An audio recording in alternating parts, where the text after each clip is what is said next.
'Cause I've been everywhere, man. I've been everywhere, man. Across the deserts bare, man. I've breathed the mountain air, man. Of travel I've had my share, man. I've been everywhere. Been to Tullamore, Seymour, Lismore, Mooloolaba, Nambour, Roochdore, Kilmore, Mooloolaba, Birdsville, Emmaville, Wallaville, Connemara, Connemara, Strathround, Proserpine, Ulladulla, Darwin, Gingin, Lilliquin, Muckilla, Wallumbilla, Bougainville, Cumberland, Ramakilla. I've been everywhere, man. There we go. We have now got Julia on the phone. I think we're going off to Goondiwindi. Hello, Julia.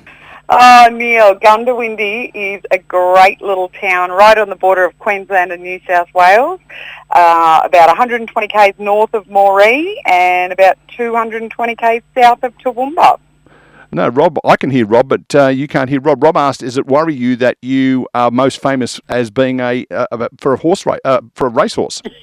Yes, our horse is certainly very famous in Goondiwindi. Hopefully over time there's been a range of other things that have put Goondiwindi on the map, but everybody does definitely know us for Goondiwindi. It looks like I'm having this conversation with you now. You're going to get off the phone and go, gee, I tell you what, that was an interesting conversation with the lads this morning. We might get you back for a proper one another time. But what else goes on in Goondiwindi? Look, Goondiwindi is a thriving little agricultural community. We have got some of the most innovative farmers across Australia. You might have heard of the brand Goondiwindi Cotton. You might know Gundi for some of the ag tech that's being built in the region. But we're really lucky, Neil. It's such a diverse community for a town with, really only 5,500 people. And a really sharp marketing focus too. We've got a cotton company based in Goondiwindi. What can we call it? I know. Let's call it Goondiwindi Cotton. Exactly. But let's make it a national brand that's known all over the place. And they've done a really great job of, not only producing the really great cotton, but then following that through into the retail brand. They do farm tours. They're really looking at that whole education piece and helping people who visit Goondiwindi to also understand, the whole industry, really. Now, you and I spoke on a podcast a week or two ago. Was it only this week? Who knows? It's been a big week. And I mentioned the fact that as Victorians, we kind of see Goondiwindi as a bit of an achievement because if we've made it that far on the road trip, we're in Queensland. Correct.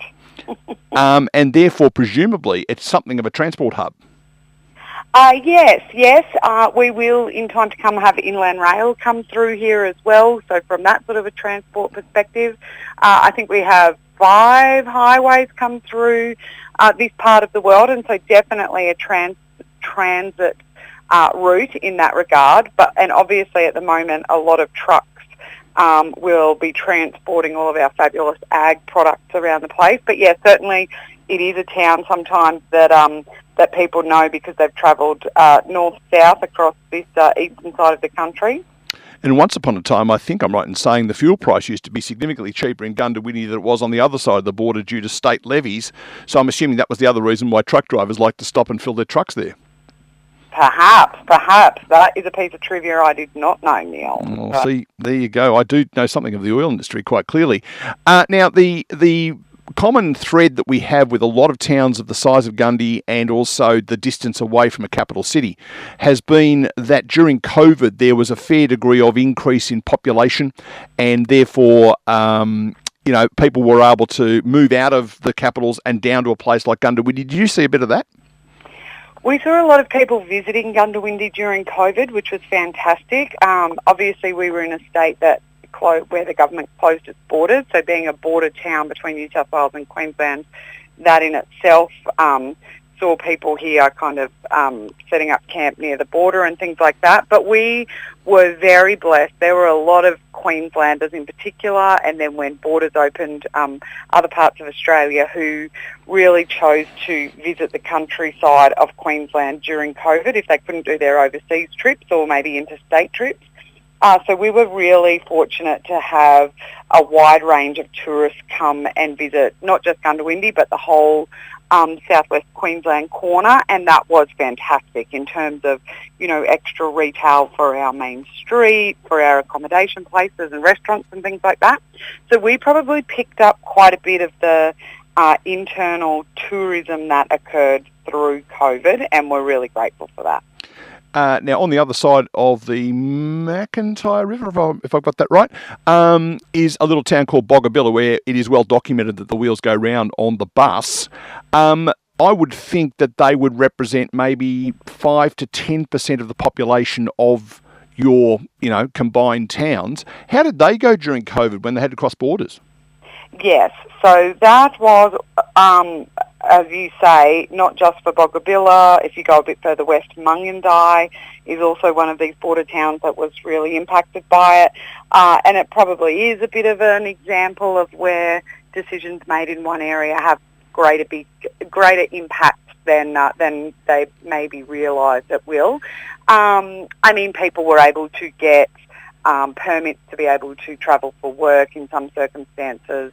But yeah, it certainly did impact. As you say, we are a really a cross-border community. Whilst people might live in Boggabilla, they will often work, shop, go to medical appointments, things like that over the border in Goondiwindi, and so it did mean that it was quite difficult. It probably also highlighted how much of Goondiwindi's business is how much of Goondiwindi is supported by Northern New South Wales.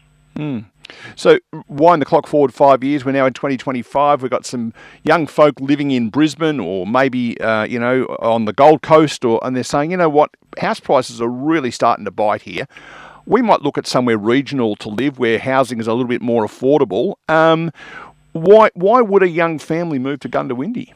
Oh, look, there really is, Neil, and we touched on it at the podcast. There's really nothing that Goondiwindi can't offer a young couple or a young family. We have a great sporting culture. We have, galleries and a really thriving arts and culture scene. We have a really great young professional network across the region. We're below the average age, median age for young people in regional areas. Goondiwindi has over some of the other rural towns across Queensland in particular. So it really is a great community. A lot of people have started careers and started businesses here and really used it as a launch pad for their ongoing success. Fantastic schools. And like you say, if people are trying to find a way to have a great career without the, commute and the city living, then Goondiwindi is a great place. And, if I can give a plug to our Visit Goondiwindi region social media platforms, that's a great way to sort of look at what's available across the region. No, we couldn't possibly promote the Visit Goondiwindi region social media pages at all. We couldn't do that. Before we go, and before I let you go, Rob makes an art form of mispronouncing towns. How do you feel about people who call places Goondiwindi? Look, there are locals. It's a divided conversation, so Rob is absolutely fine to ask the question and have his way of pronouncing it. It does seem to divide us all. You'll find half of the town will call it Goondiwindi, and there's also a group that call it Goondiwindi. So as long as you come and visit Rob, I don't mind what you call it, but make sure you let us know next time you're driving through. How does that sound? And make sure you go and see the statue of the horse called Goondiwindi. Yeah. Julia Spicer, thank you for taking time out. I'm sorry about the technical difficulties we had at the start, but we got there in the end. Appreciate your time, and we'll chat soon. Happy Easter. Thanks, Julia. Julia Spicer there from Goondiwindi in southeastern Queensland.